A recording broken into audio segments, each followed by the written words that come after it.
Bienvenue dans ce premier tuto Ready to Make.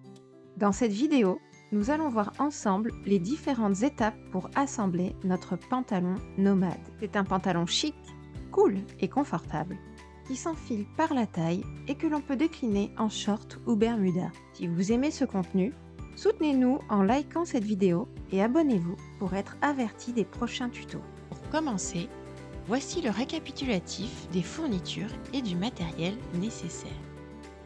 Nous aurons à réaliser 2 poches prises dans la couture, des plis couchés, une ceinture élastiquée, une finition avec du biais et 2 ourlets. Allez, c'est parti! Une fois qu'on a découpé tous les morceaux, on va venir réaliser un point surjet ou un point zigzag le long des fourches et des jambes sur chaque devant et chaque dos, ainsi que le pourtour du dessus et du dessous de poche. Donc, voilà pour chaque morceau.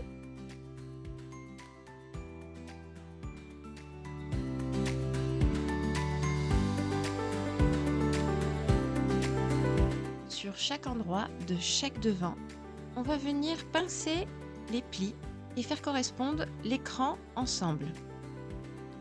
Donc, comme ceci, on pince le pli et le deuxième.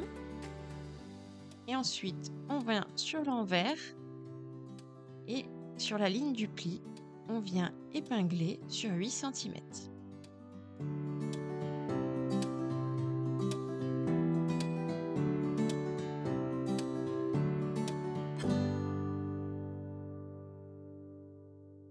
Une fois qu'on a fait ça, on vient surpiquer sur 8 cm chaque pli sur l'envers et on vient les rabattre en direction du côté extérieur au fer.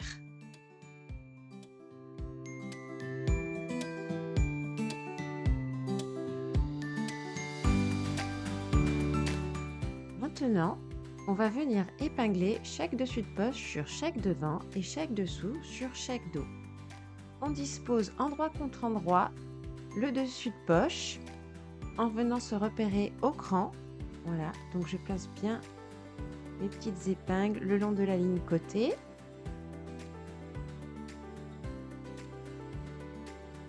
Pareil, on vient disposer le dessous de poche endroit contre endroit sur chaque dos en se repérant au cran de montage et on épingle sur la ligne côté.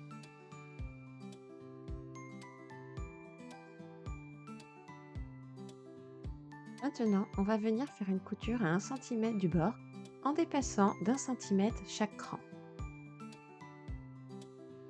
On a bien fait notre couture en dépassant d'1 cm chaque cran et on a également prolongé chaque ligne côté d'un point surjet ou un point zigzag.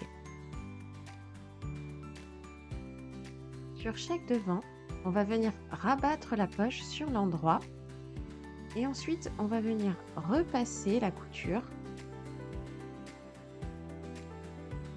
Et maintenant, on va venir faire une surpiqûre à ras-bord de la poche.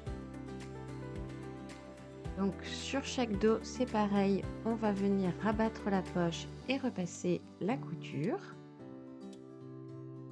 Donc maintenant, on va venir épingler chaque dessus de poche sur chaque dessous de poche, endroit contre endroit. Voilà, donc on prend le temps de bien superposer, de bien faire correspondre les bords. On va venir disposer des épingles tout autour des bords de la poche, fixer les 2 parties.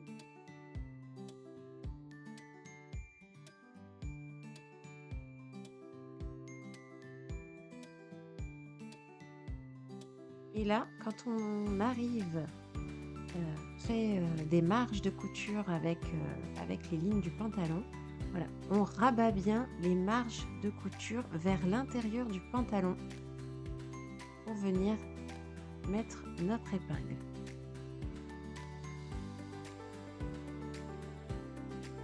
Je fixe la marge vraiment pour être sûr ensuite de ne pas venir les manger dans la couture.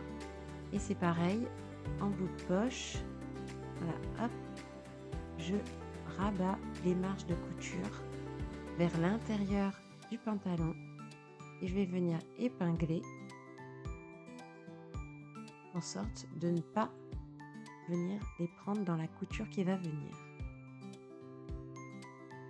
Et là, voilà. Donc, on va venir faire une piqûre maintenant tout le long du bord de la poche, tout le pourtour. Et là, on va s'arrêter vraiment au niveau de la couture. Voilà, on fait très attention, on ne prend pas la marge et on ne dépasse pas dans le pantalon pour obtenir une couture comme ceci.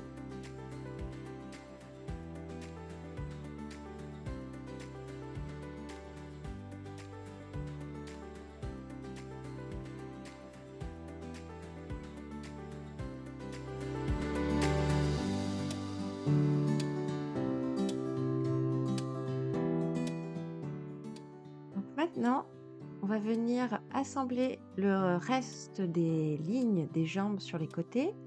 Donc voilà, on prend le temps, on épingle le long des bords, tout le long de la jambe.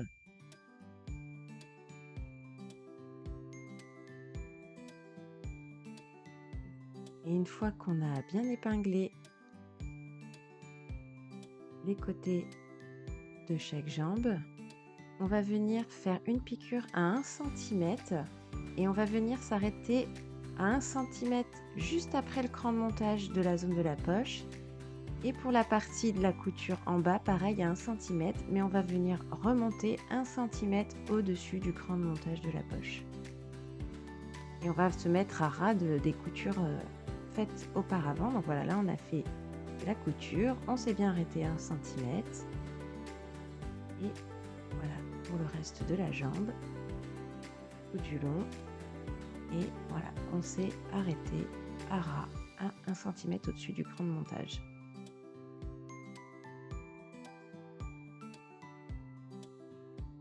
Et on ouvre chaque couture. Maintenant, on va venir fermer les lignes des entrejambes du devant et du dos pour les relier ensemble. On épingle et on fait la piqûre à 1 cm. Et ensuite, on vient ouvrir les coutures à l'intérieur, puis sur l'endroit. Donc, une fois qu'on a nos deux jambes, on va venir les assembler les unes aux autres par la fourche. Donc, pour cela, je prends une jambe que je mets le devant endroit contre endroit sur l'autre devant et je vais venir enfiler les deux jambes l'une dans l'autre.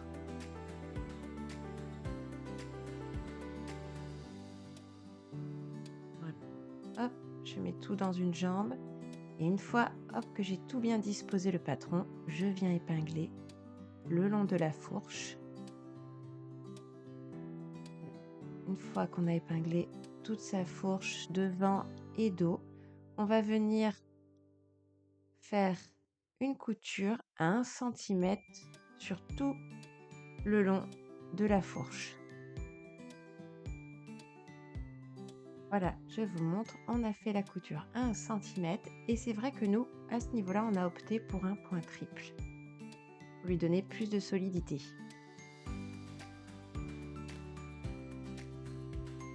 Maintenant, hop, je ressors mes deux jambes et puis on va venir ouvrir cette couture à l'intérieur, cette couture de la fourche. Et une fois qu'on a fait ça, on vient redonner un petit coup sur l'endroit.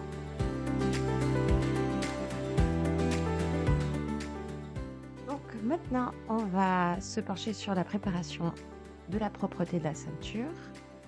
Donc prenez votre morceau, disposez les deux bords côté, on va mettre tout ça endroit contre endroit, on vient surpiquer les bords.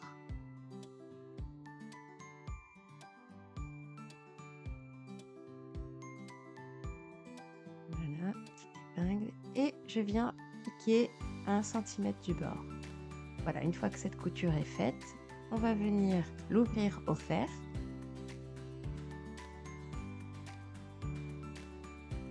Comme ceci. Hop. Maintenant, on va montrer ici comment préparer le biais pour la bordure de la ceinture. Donc vous prenez la mesure de votre ceinture, de la bordure à ceinture, celui où il n'y a pas l'écran. Voilà. Et vous allez vous marquer des petits repères au niveau de la couture, là où le biais arrivera bord à bord. Vous voyez là, on a fait des petits bords blancs qui correspondent au bord là où devra se joindre le biais. Donc une fois qu'on a noté ces petits repères, voilà, vous ouvrez votre biais endroit vers nous et on va venir faire correspondre les petits repères blancs l'un contre l'autre dans le pli, là le bord qui est plié, voilà. Et je maintiens avec mon doigt et je vais venir faire pivoter le biais à 90 degrés. Je mets une petite épingle pour fixer. Et voilà, je le mets bien. Une autre petite épingle comme ceci. Et on va venir tracer un trait dans la diagonale d'un point à l'autre. Et ça va donner notre ligne de couture pour assembler le biais. Donc, on a fait notre couture sur la ligne. Donc, maintenant, on va venir dégager la couture. On enlève les petits bouts en trop.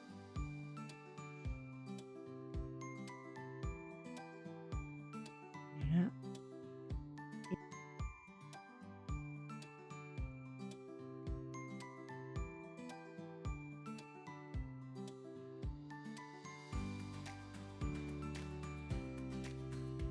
Maintenant, on va venir mettre ce biais le biais endroit contre l'envers de la propreté et on épingle. On épingle tout du long de la bordure et on va venir faire une couture à 1 cm sur tout le long. Comme ceci. On fait notre couture. Voilà, 1 cm. Et maintenant, on va venir dégarnir le surplus de la marge. À peu près on laisse 5 mm. Donc maintenant, on repasse le biais, la couture. Voilà, on l'écrase bien. Et on vient replier le biais en venant recouvrir légèrement la première couture qu'on a fait auparavant. Voilà.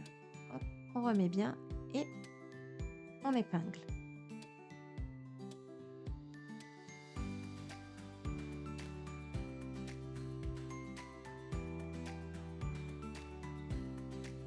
Voilà. Une fois qu'on a tout bien épinglé, on va venir faire une surpiqûre à ras-bord du biais sur toute la longueur, comme ceci. Voilà. Et maintenant, on va venir fixer cette propreté au niveau des crans. Maintenant que notre propreté de ceinture est prête, on va venir l'assembler avec notre pantalon. Donc, on vient la disposer endroit contre endroit, mais on va faire aussi correspondre surtout les crans de montage. Donc, il y a des crans de montage qui correspondent là où il y a les plis qui vont nous permettre, voilà, de plutôt bien disposer cette propreté. On prend le temps, voilà, on met cran contre cran, on prend le temps de bien mettre ses repères, les crans pour les lignes côté.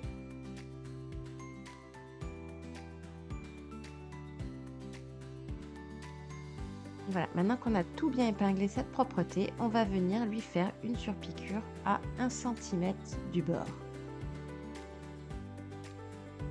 On vient maintenant dégarnir cette couture en restant à 3-5 mm du bord. Voilà. Et maintenant, on va venir fixer, alors oui, on enlève les petits fils qui dépassent et on va venir disposer l'élastique. Donc l'élastique, voilà, on lui fait un petit pli, un petit rebord d'1 cm pour venir le fixer. Et notre repère pour venir fixer l'élastique, parce qu'on va le fixer sur la propreté de la ceinture, et on va venir s'aligner dans l'axe du pli,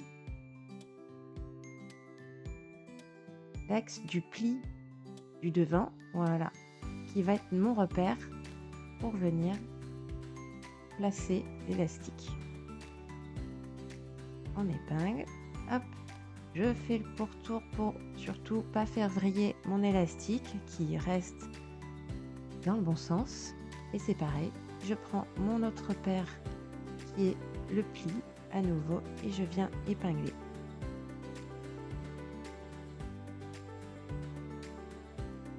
Voilà, et maintenant on va faire une petite surpiqûre de chaque bord, un point triple pour qu'il soit assez solide. Voilà, on a fait notre surpiqûre.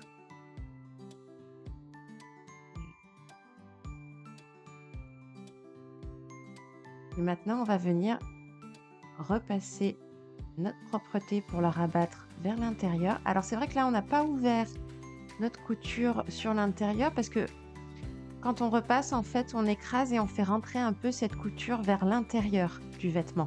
Comme ça, c'est plus... Enfin, voilà, nous, c'est ce qu'on préfère. Voilà, j'écrase une couture un petit peu vers l'intérieur. Donc voilà, on prépare cette propreté.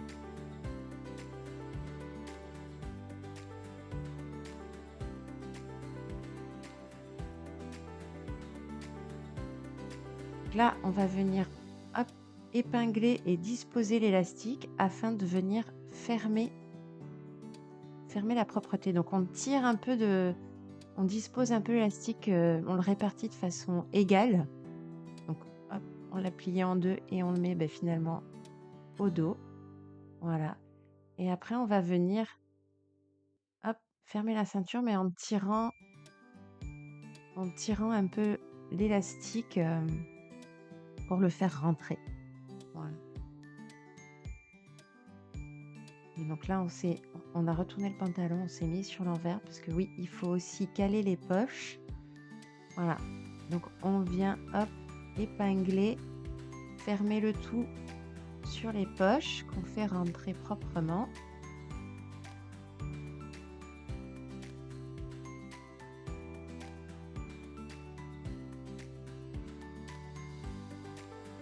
De chaque côté. C'est vrai qu'il faut prendre le temps de bien ajuster l'élastique. C'est pas évident si on n'a pas l'habitude. C'est pas compliqué, mais voilà, ça demande de prendre un petit peu son temps. Voilà, je tire, voilà, je répartis bien des deux côtés et en fait, je maintiens avec mes mains et j'épingle, voilà, pour pouvoir épingler de façon harmonieuse en fonction de l'élasticité de l'élastique.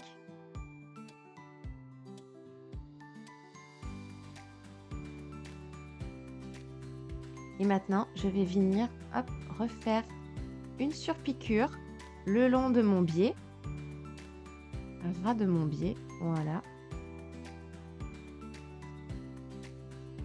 pour venir enfermer cet élastique. Donc on va faire une surpiqûre tout le long de cette ceinture, sur tout le pantalon.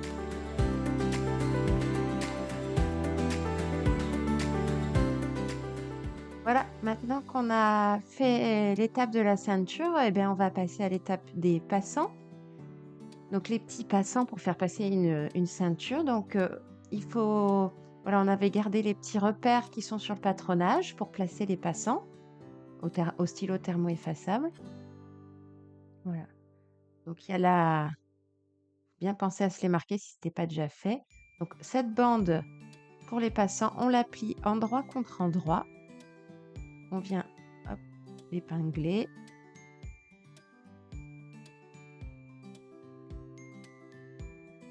On l'épingle tout du long. Et on va faire la couture à 1 cm du bord. Voilà, une fois que cette couture est faite, on vient dégarnir les angles. On vient dégarnir. Et on ouvre la couture au fer. Une fois qu'on a fini d'ouvrir la couture, on fait passer le retourne-biais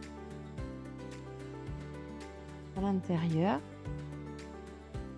À l'aide du petit crochet, hop, on attrape le tissu et puis on vient faire coulisser notre petite bande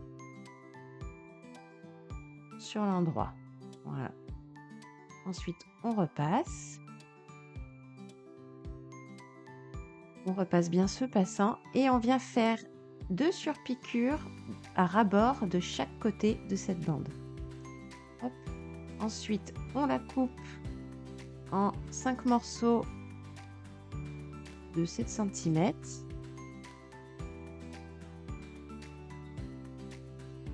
Maintenant qu'on a nos 5 petites bandelettes, on leur fait un petit rebord d'1 centimètre en haut et en bas pour les coudre. Et on va venir les épingler en s'aidant des repères du patronage. Voilà, les repères de montage. Hop, donc comme ça, on l'épingle. Et ensuite, on viendra faire une piqûre sur le point de repère. Et ensuite, hop, on reviendra faire une piqûre à ras-bord en haut du passant. Voilà, hop.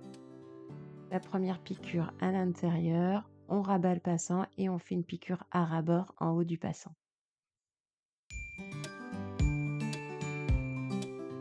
Donc pour les ourlets, nous, on a choisi de faire une finition au point sur jet en bordure de pantalon.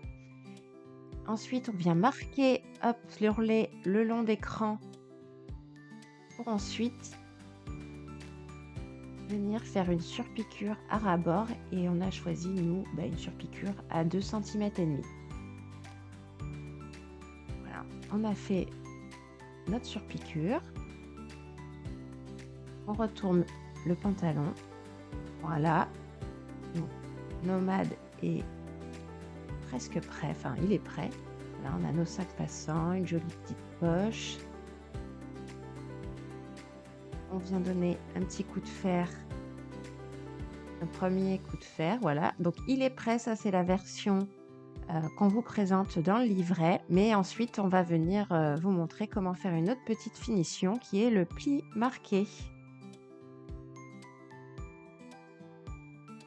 Donc le pli marqué, donc si vous voulez une finition et un tombé du pantalon un petit peu plus élégant, un peu plus chic, hein, selon les envies, je vais vous montrer comment faire tout simplement un pli marqué comme les pantalons d'hommes, voilà, le long des plis. Donc nous on va se baser sur le premier pli couché qu'on a fait.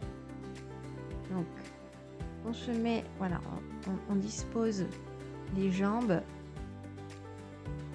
avec les coutures au milieu et je me mets bien, voilà, dans l'axe du pli que je vais tirer, voilà, et je pince, hop, mon milieu devant au niveau de la pince que je viens vraiment superposer sur l'autre pli, voilà, parce qu'après on va donner un coup de fer et il est important, voilà, je pose bien ma couture contre l'autre. Là aussi, je dispose bien mes jambes, en fait. Le tout, c'est de, voilà, bien positionner ces coutures de jambes l'une contre l'autre, d'obtenir les milieux de jambes, dos et devant. Voilà, je dispose bien. En fait, la préparation est un petit peu plus longue que après marquer le pli. Et voilà, on dégage bien la fourche. Faites attention à pas ce qui est un mauvais pli qui pourrait faire après... quelque chose de pas très esthétique. Et voilà, je dispose tranquillement mes milieux de jambes. Et là, voilà, je plie un petit peu et je vais venir donner un coup de fer bien chaud. Alors attention en fonction de vos matières, hein. On peut avoir besoin d'une pâte mouille, encore une fois, si on a des matières qui s'abîment, qui se lustrent. C'est pas le cas là, pour nous, c'est vraiment un tissu premier prix pour faire le tuto, hein. Et voilà, on marque bien nos fers, bien chaud.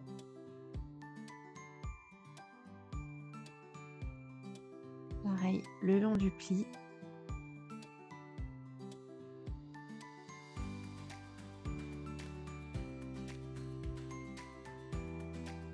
Et voilà. On a le pli marqué. Merci d'avoir regardé cette vidéo. À bientôt pour de prochains tutos.